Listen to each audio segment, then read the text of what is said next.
নমস্কাৰ, এটা নতুন ভিডিঅ'লৈ আপোনালোকক পুনৰবাৰ স্বাগতম জনাইছোঁ আৰু আজিৰ যিটো বিষয়ৰ ওপৰত কথা পাতিব ওলাইছোঁ, জনাব ওলাইছোঁ, এইটো বৰ্তমান আজিৰ দিনত সকলোতকৈ ডাঙৰ খবৰ গোটেই বিশ্বৰ বাবে। আৰু কি সেই ডাঙৰ খবৰটো আপোনালোকে থাম্বনেইল দেখিয়ে গম পাইছে যে প্ৰধানমন্ত্ৰী পদত্যাগ কৰিছে।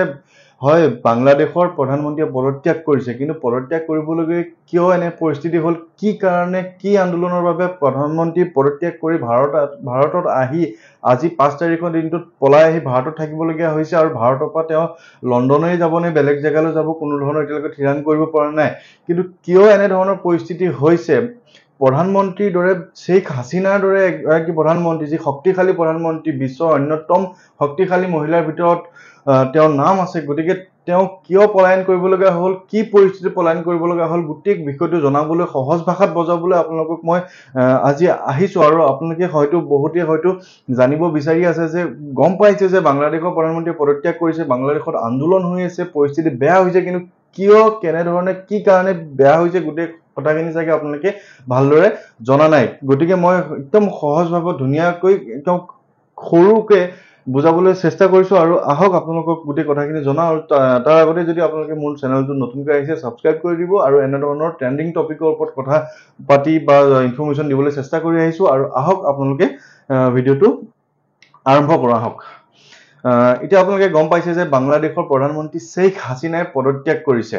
শ্বেখ হাছিনাই পদত্যাগ কৰিবলগীয়া পৰিস্থিতি কিয় হ'ল আপোনালোকক মই জনাওঁ, আহক। প্ৰথম কথাটো হৈছে যে বাংলাদেশত আন্দোলন হৈছে। আৰু কি আন্দোলন হৈছে সেইটো জানো আহক। যে বাংলাদেশত হৈছে ছাত্ৰ আন্দোলন। ছাত্ৰ আন্দোলন ছাত্ৰ আন্দোলনে এনেকুৱা ধৰণৰ পৰ্যায় পাইছেগৈ যে বাংলাদেশৰ প্ৰধানমন্ত্ৰী পদত্যাগ কৰিব লগা হৈছে। কিন্তু কিয় ছাত্ৰ আন্দোলন হৈছে সেই কথাটো বুজো আহক। এই যে আমাৰ ভাৰততো আছে ৰিজাৰ্ভেশ্যন চিষ্টেমটো, আপোনালোকে জানেনে? যে আপোনালোকে কিবা এখন ফৰ্ম ফিল আপ কৰিলে যেনেকৈ কাষ্ট দিব লগা হয়, যে আপুনি কোনটো কাষ্টৰ, আপুনি OBC নে ST নে SC নে আপুনি জেনেৰেল, আনৰিজাৰ্ভ, এই যে কাষ্টবিলাক আপোনালোকে দিব লগা হয়, এই কাষ্টবিলাক মানে কি জানেনে? এইবিলাক হৈছে ৰিজাৰ্ভেশ্যন চিষ্টেম।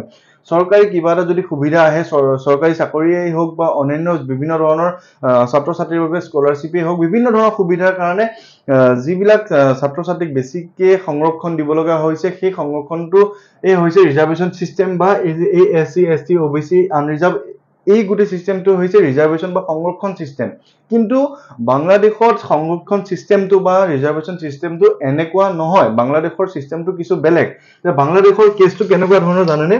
বাংলাদেশ যেতিয়া স্বাধীন হৈছিলে, স্বাধীন হ'বৰ কাৰণে বাংলাদেশে প্ৰথমতে পাকিস্তানৰ লগত আছিল। পাকিস্তানৰ লগত যেতিয়া আছিলে, তেতিয়া বাংলাদেশৰ নিজৰ যেতিয়া স্বাধীনতা ল'ম বুলি হৈছিল, তেওঁলোকে এটা দল গঠন কৰিছিলে। সেই দলটোৰ নাম হৈছিলে আকালি লীগ। সেই আকালি লীগৰ মেইন যোনজন মূল মানুহজন আছিল, তেখেতৰ নাম হৈছে শ্বেখ মুজিবুৰ ৰহমান। বাংলাদেশৰ যিটো দলটো বৰ্তমানো চলি আছে, বৰ্তমান প্ৰধানমন্ত্ৰীজনৰ যিটো দলৰ পৰা প্ৰতিনিধিত্ব কৰা হৈছে আকালি লীগ। এই আকালি লীগটো কিয় গঠন কৰা হৈছিল? সেইটো সময়ত হৈছিল যে যেতিয়া বাংলাদেশ স্বাধীন কৰিব লগা হৈছিল, তেতিয়া আকালি লীগৰ সংগঠন গঠন কৰা হৈছিল। আৰু তেওঁলোকে যথেষ্ট কষ্ট কৰি বাংলাদেশখন স্বাধীন কৰিছিল।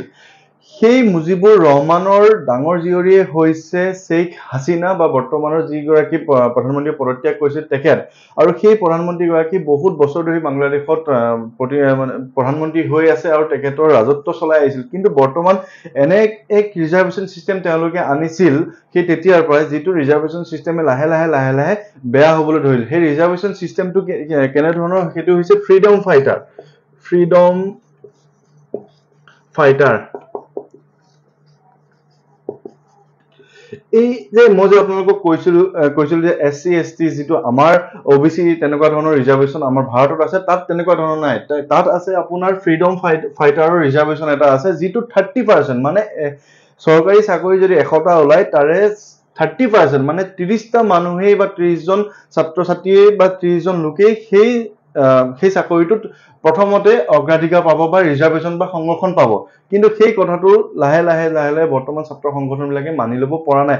সেই কথাটো প্ৰথমতে ঠিকেই আছিল ৰিজাৰ্ভেশ্যন চিষ্টেমটো, কাৰণ যিসকল লোকে কষ্ট কৰি নিজৰ মৃত্যুক আঁকোৱালি লৈ পেলাই বাংলাদেশখন স্বাধীন কৰিছিল তেওঁলোকে ৰিজাৰ্ভেশ্যন পোৱাটো একো ডাঙৰ কথা নহয়, সকলোৱে মানি লৈছিল। কিন্তু তেতিয়ালৈকে শুদ্ধ আছিল যেতিয়ালৈকে ফ্ৰীডম ফাইটাৰ সকলে বা ফ্ৰীডম ফাইটাৰৰ একদম ঘনিষ্ঠ সকলে চাকৰিটো পায়।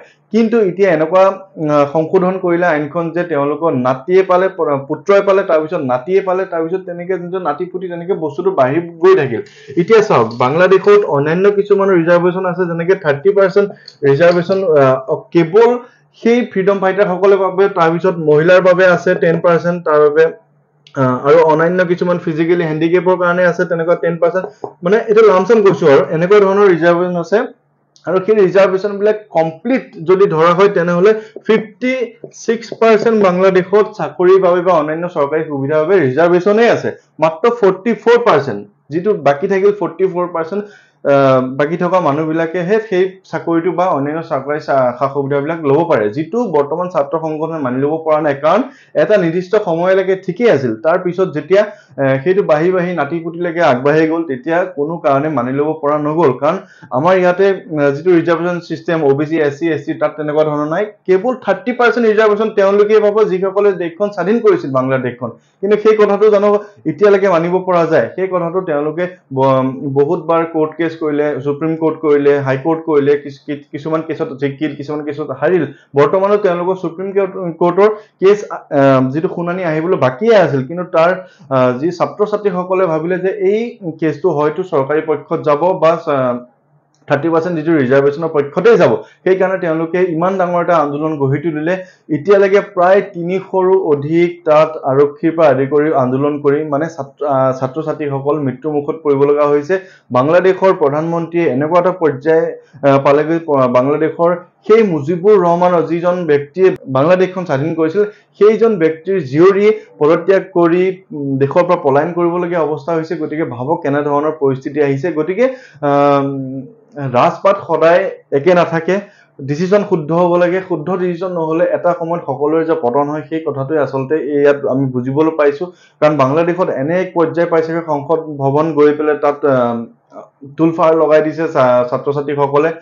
সেনা বাহিনীৰ ফালৰ পৰা ইমানকে ধুনীয়াকে বুজাই দিয়া হৈছে যে শান্তি শৃংখলা বজাই ৰাখক বা অত্যাচাৰ নকৰিব, কিন্তু তাৰ বিপৰীতে যি আন্দোলনকাৰীসকল আছে তেওঁলোকে বিভিন্ন ধৰণৰ প্ৰতিবাদ আৰম্ভ কৰিছে, হিংসাত্মক প্ৰতিবাদ আৰম্ভ কৰিছে। বহু লোক ইতিমধ্যে মৃত্যুমুখত পৰিছে। মুজিবুৰ ৰহমানৰ যিজন আকালি লীগৰ যিজন মূল মানুহজন আছিল, বাংলাদেশৰ প্ৰাক্তন প্ৰধানমন্ত্ৰী শ্বেখ হাছিনাৰ যিজন দেউতাক আছিল, তেখেতৰ প্ৰতিমূৰ্তি ভাঙি চূৰ্ণ বিচূৰ্ণ কৰি দিয়া হৈছে।